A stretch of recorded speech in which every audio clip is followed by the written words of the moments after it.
Breath. Are you noticing that? I am. I'm waiting for you to fall over, so breathe.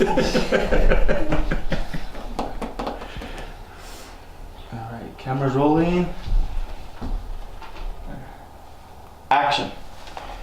So, Savannah, let's begin by having you just read the whole piece to me, and then after you read the piece to me, we'll work with you telling it to me, engaging a bit with me, and I'll try to pull some emotional notes out as we go through the reading. And you'll read it through once, and then we'll go back and start at the top, and probably won't get all the way through it in terms of rehearsing it. We'll maybe work with the first 5 or 6 lines. So go ahead and just give me the piece in however form you want to give it to me, and I'm ready to hear it. Alrighty. Deal. I landed back in my land of glorious sunsets, chilly air, and mud. It was still a melty winter when I returned, but it felt different, unfamiliar, felt colder.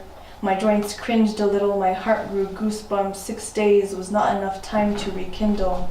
I became a fire with no flame when we parted ways. For we were back to our sides of the country.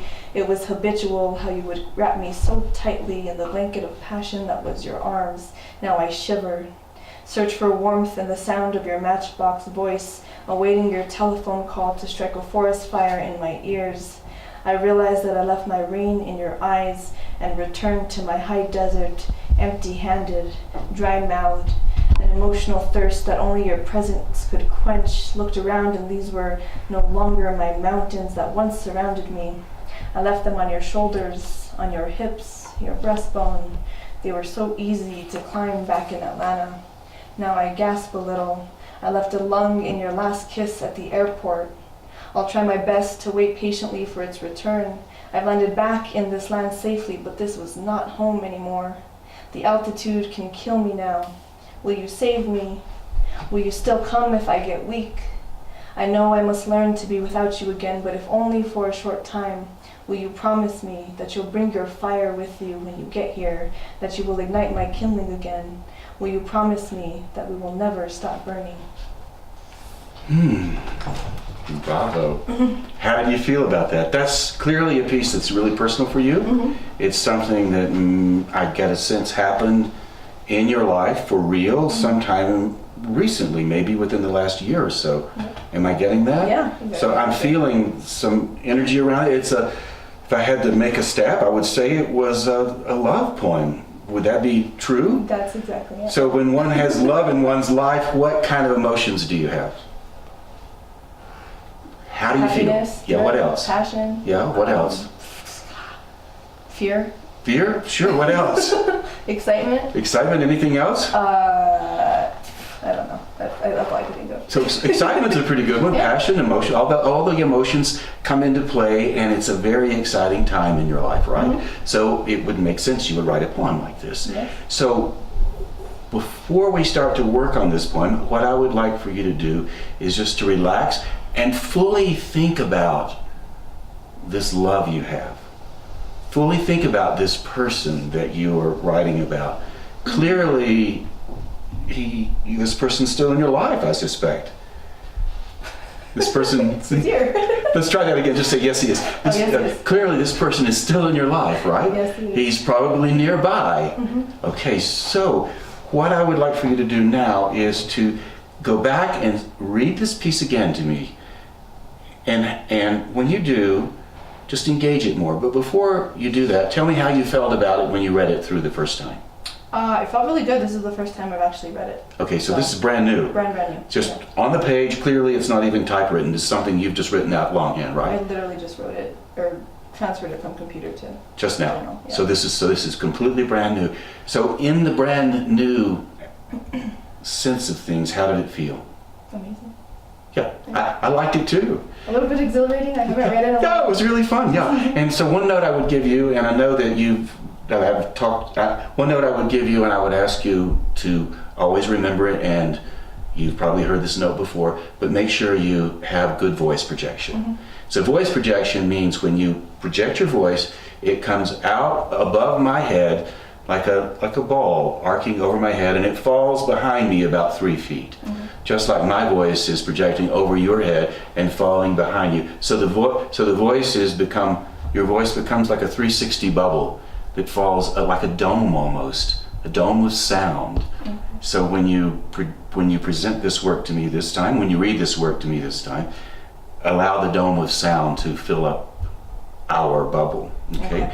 And I'm gonna stop you along the way and pull some things out. So take a beat, relax into it, take a breath, beautiful breath, okay? Your feet are flat on the floor. Love the way you have your feet apart, about 6 or 8 inches. I like the way you have your knees bent, so you're ready to go. So present the gift. I've landed back in my land of glorious sunsets, chilly air, and mud. Okay, I want you to stop right now and connect with me first before you say I've landed back. Okay, before you read that line, the first line again, connect with me and really put this into my heart. When we learn by heart, we take all of this in through the heart and then it becomes part of the body. So you are telling me a story about love, and it really means a lot to you, and you want me to know this in my body, in my bones. So tell it to me so that I take this in. Give it another try. Okay. I've landed back in my land of glorious sunsets, chilly air, and mud. Where in your land of what? Glorious sunsets, chilly air, and mud. Glorious sunsets, chilly air, and mud. Can you say that again? Glorious sunsets, chilly air, and mud. Oh yeah, what else happened? It was still a melty winter when I returned, but it felt different. So slow that down and say it again, and say it even more passionately. It was still a melty winter when I returned, but it felt different. Oh really? What? How? Unfamiliar. It felt Give that colder. to me. Give that unfamiliar to me again. Unfamiliar. Unfamiliar. Yeah. It felt colder. What else? My joints cringed a little. Do that again, but this time feel those joints cringing a little. My joints cringed a little. And what else? My heart grew goosebumps. Oh God, what else? 6 days was not enough time to rekindle. Say that again, like you really mean it.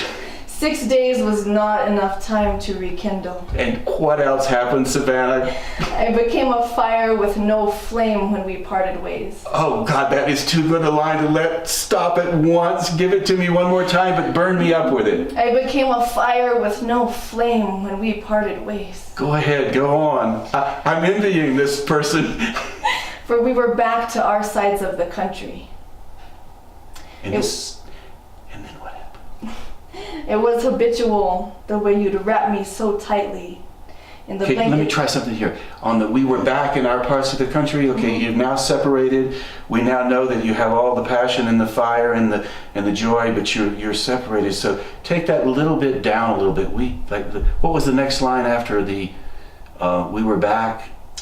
It was habitual how you'd wrap me so tightly. So go back a couple of lines and put the passion and the energy in a couple of lines, and then be a little more gentle with the. Okay. Just give that a try. Now all of these are suggestions, and you will rehearse these. You will coach yourself as you go through this. Yeah. So these are the kind of questions you ask when you're trying to develop this, and also when you work with other people. People help you think of things you wouldn't think of on your own. So try that again, going back a few lines and then landing softly in the departure part. Okay. 6 days was not enough time to rekindle. I became a fire with no flame when we parted ways, for we were back to our sides of the country. What's next? It was habitual how you'd wrap me so tightly. Try that. It was habitual when you would wrap me so tightly, and put a lot of missing in that line. Okay. So go back a couple of lines, and when you get to it was habitual, just really miss this person you love. Okay. Okay. 6 days was not enough time to rekindle. I became a fire with no flame when we parted ways, for we were back to our sides of the country. It was habitual, the way you would wrap me so tightly in the blanket of passion that was your arms. Oh my goodness. Go on. Now I shiver. Search for warmth in the sound of your matchbox voice, awaiting your telephone call to strike a forest fire in my ears. I realize that I left my rain in your eyes and returned to my high desert. Okay, try this. Go back to, it's like, put yourself fully in. I realized I left, that's a great line, by the way. This is good, these are great lines. I realized I left the rain, was it, I realized I left the rain in your eyes? Yeah. That's a worthy line. Give it to me. I realized that I left my rain in your eyes and returned to my high desert empty-handed. Now take a beat and just rest for a moment. As you dropped into this work, how did that start to feel for you? Were you connecting more and more?